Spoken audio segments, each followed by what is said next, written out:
Hello students, today in this video we will discuss about the form of private sectors enterprises. Private sectors enterprises के किस किस form में perform कर सकते हैं या प्राइवेट सेक्टर एंटरप्राइजेस के कौन कौन से फॉर्म होते हैं। ठीक है, ये हमारा चैप्टर सेकंड है क्लास 11 का, form of business organisation. Subject है हमारा बिजनेस स्टडी।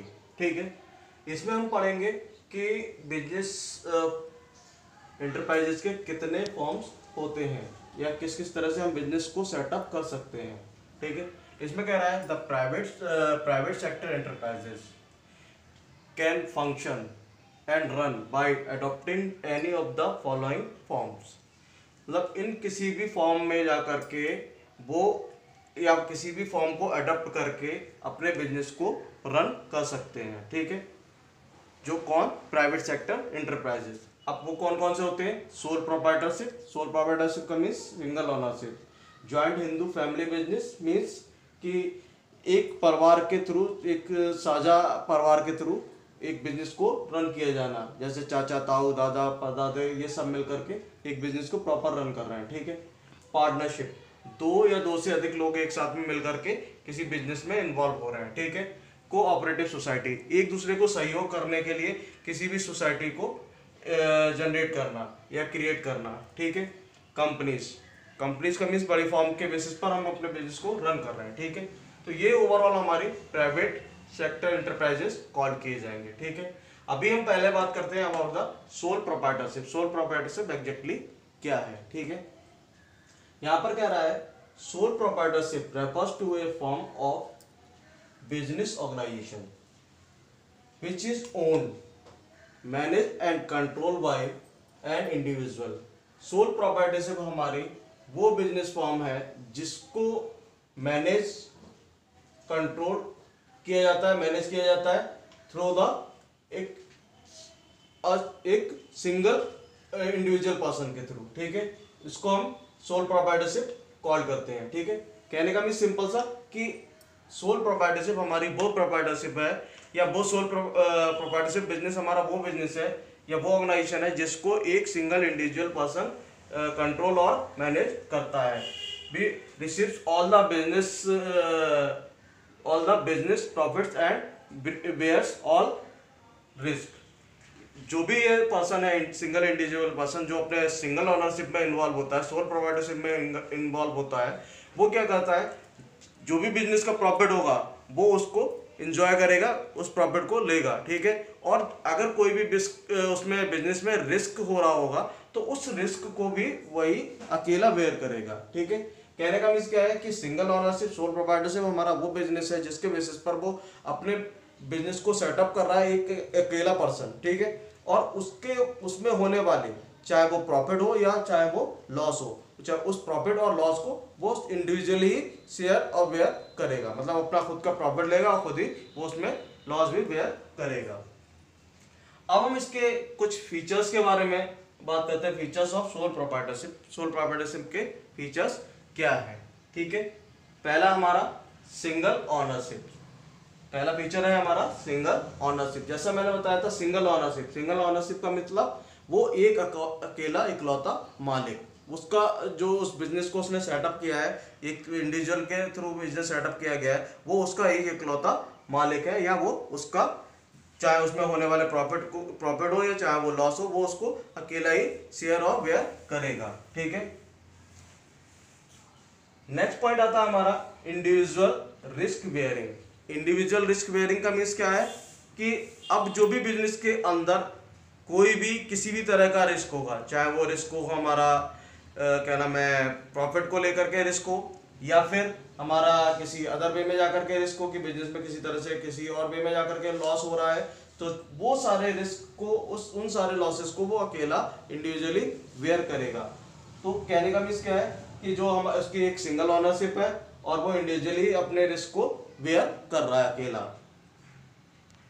नेक्स्ट पॉइंट आता है हमारा no separate legal entity. No separate legal entity का मीन्स क्या है? जैसे हमने पीछे अकाउंट में भी पढ़ा है, बिजनेस में भी पढ़ा है कि एक बिजनेस और उस बिजनेसमैन को हम एक दूसरे से सेपरेट मान के चलते हैं। बिजनेस हमेशा बिजनेसमैन से सेपरेट होता है। ठीक है, हम जो भी काम करते हैं वो बिजनेस के लिए पॉइंट ऑफ व्यू से करते हैं, ना कि बिजनेसमैन के पॉइंट ऑफ व्यू से करते हैं। तो इस लेकिन यहाँ पर क्या है, यहाँ पर जो उसकी लीगल एंटिटी है, अपनी खुद की जो पहचान है, वो सेपरेट नहीं है। नो सेपरेट लीगल एंटिटी, उसकी खुद की अपनी अलग पहचान नहीं है, उसकी पहचान उसके बिजनेस के थ्रू है, या बिजनेस की पहचान उसके थ्रू है। ठीक है, फ्रीडम ऑफ ऑपरेशंस, यहाँ पर क्या है, लेकिन उसमें क्या है, वो फ्री है, उसके पास में फ्रीडम है, किसकी, ऑपरेशन की। ऑपरेशन से मतलब वो बिजनेस को फ्रीली ऑपरेट कर सकता है, उस पर किसी का प्रेशर नहीं है, कि उस पर किसी का प्रेशर हो, कोई उसको प्रेशराइज करे, नहीं काम ऐसे करो, ये करना है, वो करना है, बिजनेस के अंदर ये सब करना जरूरी है, वो करना जरूरी है, ऐसा कोई भी उसके ऊपर कोई प्रेशर नहीं है। वो अपनी मर्जी का मालिक है, अपने तरीके से अपने बिजनेस को हैंडल कर सकता है। ठीक है, नेक्स्ट पॉइंट है अनलिमिटेड लायबिलिटीज। लेकिन यहां पर उसके पास में एक बेनिफिट भी है, उसके पास कुछ पॉजिटिव पॉइंट है हमारा अनलिमिटेड लायबिलिटीज। अब अनलिमिटेड लायबिलिटीज क्या होती हैं? अनलिमिटेड लायबिलिटीज हमारी वो लायबिलिटीज हैं जो, जैसा मैंने बताया था कि यहाँ पर वो उसकी जितनी भी लायबिलिटीज होंगी वो उसकी खुद की लायबिलिटीज होंगी। वो 2 लाख रुपए का अपने ऊपर कर्जा ले ले, 4 लाख रुपए का ले ले, 5 लाख रुपए का ले ले, वो उसकी खुद की लायबिलिटीज है, वो खुद से बेयर करेगा उन सारी लायबिलिटीज को। वो जितना भी पेमेंट करना होगा वो इन फ्यूचर वो खुद की अपनी उसकी लायबिलिटीज होंगी।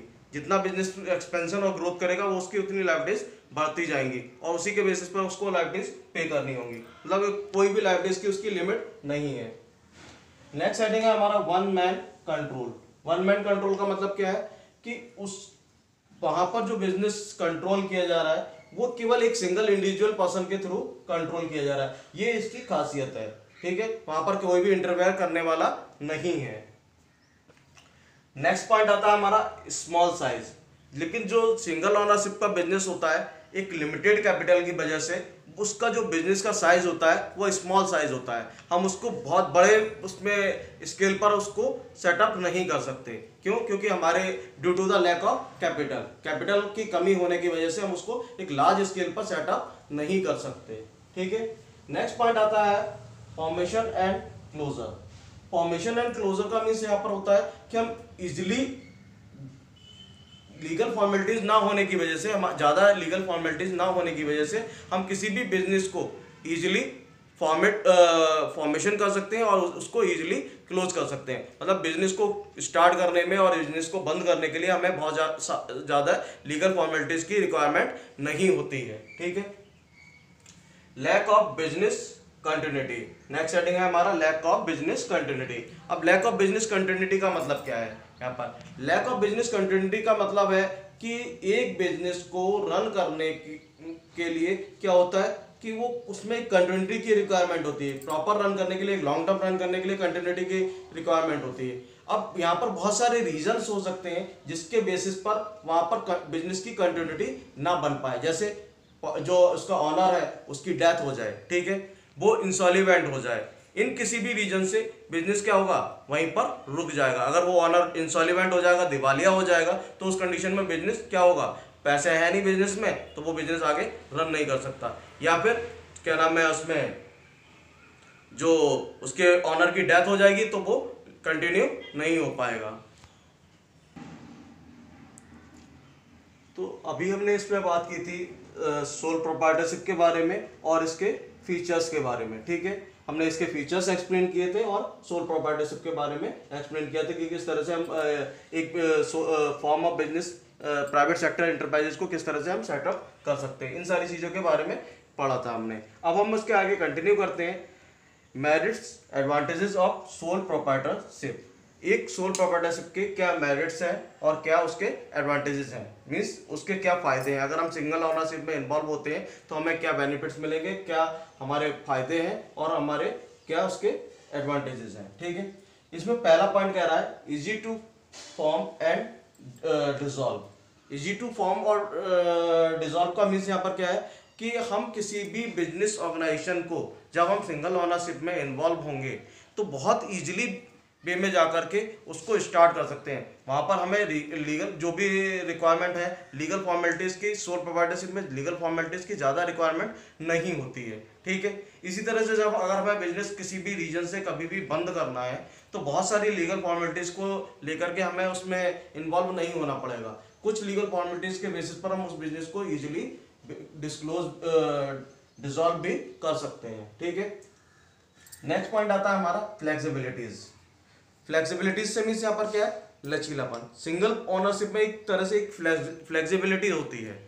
हम जानते हैं कि किस तरह से हमें उस बिजनेस को मोल्ड करना है, किस तरह से डीलिंग करनी है, किस तरह से जैसा हम चाहेंगे वैसा ले जाकर के बिजनेस को इजीली हैंडल कर सकते हैं, उसको टर्न कर सकते हैं, ठीक है। हमारे बिजनेस में हमें पता है कि जब सिंगल ओनरशिप में होंगे तो कोई किसी का हम पर बर्डन नहीं होगा, कोई भी हमारे पास हमें प्रेशराइज नहीं कर रहा होगा, तो वहाँ पर क्या है, हमारे लिए एक फ्लेक्सिबिलिटी बन जाएगी, ठीक है। हम अपने तरीके से बिजनेस को रन कर सकते हैं। नेक्स्ट पॉइंट आता है हमारा sole beneficiary of profits. Sole beneficiary of profits का मीन्स क्या है, जो भी उस सिंगल ओनरशिप में इन्वॉल्व होगा या जो भी सिंगल ओनरशिप को परफॉर्म कर रहा होगा, वो कहीं ना कहीं एक इंडिविजुअली जब उसमें इन्वॉल्व है तो अब उसमें जो भी प्रॉफिट होगा, जितना भी प्रॉफिट होगा, चाहे वो 100 रुपए का प्रॉफिट हो या 500 रुपए का प्रॉफिट हो, वो उसका एक अकेला इकलौता हकदार होगा या इकलौता मालिक होगा, जिसके बेसिस पर वो अपने बिजनेस को ओवरऑल क्या नाम है सेटअप करेगा और उसके बेसिस पर उसमें जो भी होने वाला प्रॉफिट है वो खुद से अकेला लेगा, ठीक है।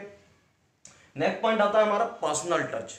अब पर्सनल टच क्या होता है, जब वो सिंगल ओनरशिप में इन्वॉल्व है तो जो भी चीजें वो सेल्स और परचेज कर रहा होगा, जो भी उसके कस्टमर्स होंगे उनसे वो डायरेक्टली इंटरेक्ट हो रहा होगा, डायरेक्टली कम्युनिकेट कर रहा होगा। जो भी चीजें हैं मार्केट के अंदर उसको पता है कि किस तरह की चीज मार्केट में डिमांड है, किस तरह का कस्टमर का टेस्ट है, किस तरह से कस्टमर चीजों को चाह रहा है, तो वो सारी चीजों के बेसिस पर उसका पर्सनल रिलेशन होगा विद द कस्टमर्स। तो जब वो उसका पर्सनल रिलेशन होगा विद द कस्टमर्स तो वो हर चीज का उस के बारे में अवेयर होगा, ठीक है। और कस्टमर्स के पर्सनल टच के बेसिस पर वो अपने आप को भी टाइम टू टाइम अपडेट करता रहेगा, ठीक है।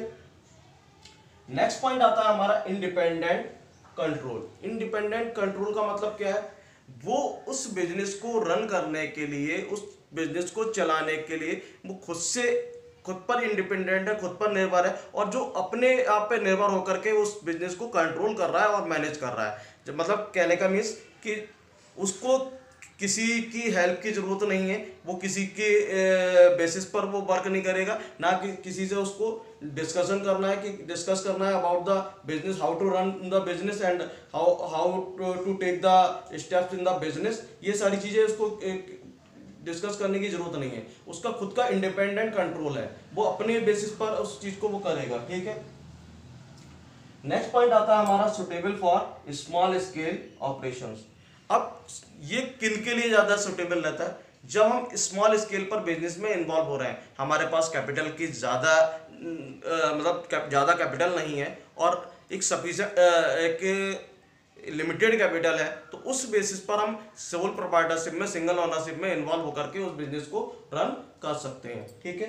तो ये कहने का मीन्स ये ओवरऑल हमारे पार्ट थे, हमारे forms of the private sector enterprises में हमने बताया था कि किन किन चीजों से कौन कौन से उसमें बिजनेस में हम इन्वॉल्व हो सकते हैं प्राइवेट सेक्टर एंटरप्राइजेस, जिसमें सोल प्रोप्राइटरशिप था, जॉइंट हिंदू फैमिली बिजनेस था, हमारा पार्टनरशिप था, कोऑपरेटिव सोसाइटी था, कंपनीज था। इसके बारे में हमने सोल प्रोप्राइटरशिप के बारे में पढ़ा था, उसके बाद हमने उसके फीचर्स के बारे में पढ़ा, उसके बाद हम उसके मेरिट्स और एडवांटेजेस के बारे में पढ़ रहे हैं। तो कहने का मीन्स है कि इस ओवरऑल वीडियो में हमने इसके कई स्टेप्स में को पढ़ा है, जिनके बेसिस पर हम एक सोल प्रोप्राइटर एक बिजनेस प्राइवेट सेक्टर एंटरप्राइजेस को जान सकते हैं और उसमें कौन कौन से चीजें किस किस तरह से होती हैं उनको डीपली पढ़ सकते हैं। कहने का मीन्स क्या है कि ये ओवरऑल जो चीजें हैं हमारी एक बिजनेस को सेटअप करने के लिए, हमें किस तरह से बिजनेस को सेटअप करना है, बिजनेस हमारा किस तरह से रन किया जाएगा या हमारा बिजनेस रन करने में किस तरह की चीजों का इन्वॉल्वमेंट होगा, तो ये हमारा ओवरऑल क्लियर करता है किसके बेसिस पर, forms of private sector enterprises. जो प्राइवेट सेक्टर एंटरप्राइजेस हैं उसके बेसिस पे हमें किस प्राइवेट सेक्टर एंटरप्राइजेस हमारे कौन कौन से हो सकते हैं, जिसमें हम एक सिंगल ओनरशिप में हम इन्वॉल्व हो सकते हैं, या किस तरह से हम अपने बिजनेस को प्रॉपरली सेटअप कर सकते हैं। ठीक है, तो जो बिजनेस को रन करने के लिए हमें बताएगा कि किस तरह से हमारा बिजनेस प्रॉपरली रन होगा। तो कहने का मीन्स है कि हम इसके मेरिट्स भी पढ़ चुके हैं, इसके फीचर्स भी पढ़ चुके हैं। अब आने वाली वीडियो में हम इसके यहाँ पर अगर हमने एडवांटेज पढ़े हैं तो वहां पर इसकी जब एक बिजनेस के कोई ना कोई एडवांटेजेस होते हैं तो उसके कोई ना कोई डिसएडवांटेजेस भी होंगे, तो हम नेक्स्ट वीडियो में उसके डिसएडवांटेजेस के बारे में पढ़ेंगे।